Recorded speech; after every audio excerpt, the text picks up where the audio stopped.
ទីមួយខ្ញុំមានបញ្ហាជាតិអាស៊ីតឈឺសន្លាក់ពេលខ្ញុំដើរទៅឈឺជើងហើយរៀងស្ពឹកដៃស្ពឹកជើងរយៈពេលបានជាមួយសប្តាហ៍ខ្ញុំមានអាការៈរៀងធូរអានេះខ្ញុំនិយាយមែនតើខ្ញុំអត់មានតែនិយាយប្រម៉ូទអីនិយាយតាមការពិត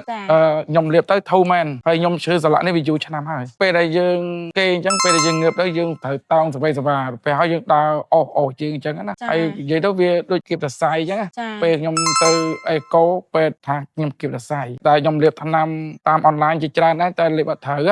អានេះខ្ញុំនិយាយការពិតតែឥឡូវយើងកន្លោះពេលលេងអូសជើងដូចយើងដើរដូចជើងមកចំហៀងវែងចំហៀងខ្លីពេលឥឡូវវាដើររើស្មើហើយមានអារម្មណ៍ធូរក្បាលពោះ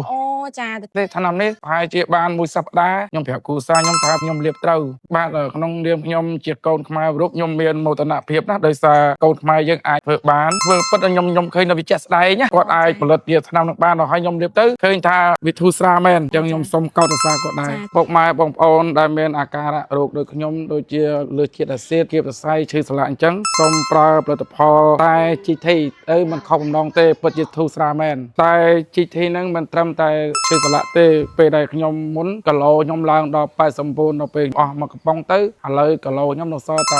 81គីឡូអញ្ចឹងណាអញ្ចឹងឃើញស្រក់គីឡូច្រើន